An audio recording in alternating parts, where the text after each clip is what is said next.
জীবনের তাগিদে আমরা দেশ ছেড়ে প্রবাসে যাই একটু সুখের আশায়, একটু ভালো থাকার আশায়, কিন্তু প্রবাসীরা জীবনের সুখ কিনতে কিনতে একটা সময় পর নিজের সুখটা বিক্রি করে দেয় প্রবাস নামক বাজারে। শুধুমাত্র একটু সুখের জন্য পরিবার পরিজন ছেড়ে প্রবাসে যেতে হয় প্রিয় মানুষগুলোর মুখে একটু হাসি ফোটানোর জন্য।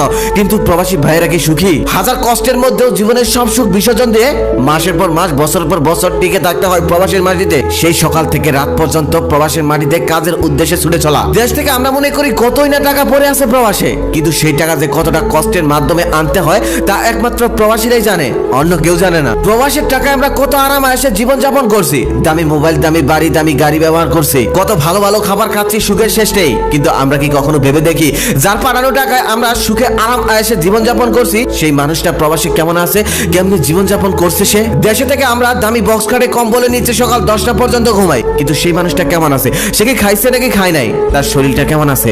কেমন আছে প্রবাসীর কোম্পানির ভাই ও বন্ধুরা? সকাল 5টার সময় ঘুম থেকে উঠে 5:30টার মধ্যে রেডি হয়ে গাড়ির জন্য সিরিয়াল ধরতে হয়, তারপর আবার সাইডে নামার সাথে সাথে কাজ শুরু, 12টা পর্যন্ত একটানা কাজ করতে হয়, 12টার সময় আবার খাওয়ার জন্য সিরিয়াল ধরতে হয়, 12:30টার মধ্যে খাওয়া শেষ করে আধা ঘন্টা রেস্ট করে আবার কাজের জন্য প্রস্তুত হতে হয়। তারপর চলতে থাকে কাজ, কারো 8টা পর্যন্ত, কারো 9টা পর্যন্ত, আবার কারো 10টা পর্যন্ত। ডিউটির পরে ওভারটাইম করতে হয় শুধুমাত্র পরিবারকে ভালো রাখার জন্য, শুধুমাত্র কিছু টাকা বাড়িতে বেশি পাঠানোর জন্য। 9টা 10টার সময় বাসায় ফিরে ফ্রেশ হয়ে ঘুমাতে ঘুমাতে 11টা বেজে যায়। তারপর একটু চোখ বোঝার আগে আবার সকাল হয়ে যায়, আবার সেই সকালে গাড়ির জন্য লাইন ধরতে হয়। তাদের লাইন আর শেষ হয় না, লাইনের উপরেই তাদেরকে থাকতে হয়। শুধুমাত্র প্রিয় মানুষগুলোর মুখের দিকে তাকিয়ে বছরের পর বছর তারা গাদার মতো কেটে যায়। এতে গেল কোম্পানির ভাইদের কথা। খারাপ হোক ভালো হোক তাদের কাজের চিন্তা নেই, খাওয়ার চিন্তা নেই। খারাপ হলেও তারা সময় মতো খাবার পেয়ে যায়। কিন্তু যারা ফিরি ভিসায় আছে তাদের কি উপায়? তাদের মাথায় সব সময় চিন্তা, আজকে কাজ না পেলে কালকে খাবো কি, রুম ভাড়া দেবো কি করে, সকালে কিছু একটা খেয়ে দুপুরের জন্য খাবার নিয়ে যাওয়া,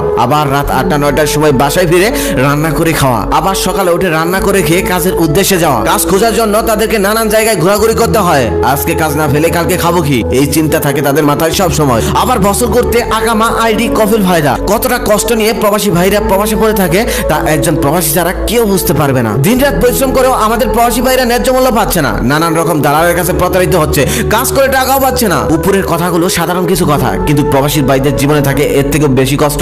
প্রিয় মানুষদেরকে ছেড়ে থাকতে হয়। প্রবাসীদের ঈদ কিভাবে কাটে তা একজন প্রবাসী ছাড়া কেউ বলতেই পারবে না। ঈদ মানে তাদের জন্য ঈদের দিন সকালে একটু নামাজ চাই। প্রবাসী ভাইদের স্পেশাল কোনো দিন নেই, তাদের কাছে স্পেশাল দিন মানে হচ্ছে বেতনের দিন, যেদিন তারা স্যালারি পায়। তবে সবার ধার দেনা পরিশোধ করে বাড়িতে টাকা পাঠিয়ে আবার সে ফকির হয়ে যায়। তারপরেও এটাই তার জীবনে আনন্দের দিন, কারণ তার টাকা পেয়ে পরিবারের মুখে হাসি ফোটে, আর সেগুলো দেখে একজন প্রবাসীর আনন্দ। ঈদের দিন কত প্রবাসীকে কাঁদতে দেখেছি, আবার বাড়ি থেকে কল আসলে তাদের মুখে সুখের গল্প ফোটে। আসলে প্রত্যেকটা ছেলে প্রবাসে আসার পর অনেক সুন্দর পাক্কা অভিনেতা হয়ে যায়, অনেক সুন্দর অভিনয় করতে পারে। তারা তাদের কষ্ট কারো কাছে শেয়ার করে না, তারা শুধু সুখের গল্পটাই শেয়ার করে, যেই সুখ তারা কখনো দেখেইনি। তারা তাদের কষ্ট দেখিয়ে পরিবারের সুখটা কেড়ে নিতে চায় না, নিজের সমস্ত কষ্ট বুকে চেপে রেখে সুখের গল্প বলে তারা পরিবারের মানুষগুলোকে নিয়ে। অনেক সময় আবার সেই পরিবারের মানুষগুলোর কাছেই তারা প্রতারিত হয়। এই কথাগুলো শুধুমাত্র প্রবাসী ভাইদের জন্য। পরিবারের জন্য পরের দেশে গেছেন, নিজের রক্তকে ঘামে পরিণত করে পাঠাচ্ছেন রাশি রাশি টাকা। বিশ্বাস করেন যে মানুষগুলোর মুখ ভিডিও করে দেখে আপনি তাদেরকে দামি ফোন কিনে উপহার দিলেন, দিন শেষে যাদের হাসি মুখ দেখে নিজের কষ্টকে তুচ্ছ বানিয়ে দিলেন, অজান্তে আপনি তাদের কাছে হয়ে গেছেন টাকা কামানোর একটি মেশিন। প্রবাসের মাটিতে কষ্ট করতে করতে নিজের শক্তি ফুরালে আপনি যখন দেশে আসতে চাইবেন তখন আপনার আদরের সন্তান কিংবা বাবা মারাও বলতে পারে, বাবা আর কিছুদিন থেকে আসতে পারলি না, এখন আমাদের সংসার চলবে কি করে, শরীরটা আর কোলায় না, আমি আর সহ্য করতে পারি না ওই প্রবাসের মাটির কষ্ট। এটা হয়তো সেদিন আপনি মুখ ফুটে বলতে পারবেন না। একটা কথা সবসময় মনে রাখবেন, চকলেট যতই দামি হোক না কেন, চকলেট খাওয়ার পর চকলেটের খোসাটা সবাই ফেলে দেয়, রেখে দেয় না। আরো একটা কথা খুব ভালোভাবে মনে রাখবেন, মধু ছাড়া ফুলে কখনো ভোমর বসে না। আপনার রক্ত পানি করা রিয়াল, দিরহাম, ইউরো বা ডলার যাই পাঠান না কেন, এগুলি হচ্ছে মধু।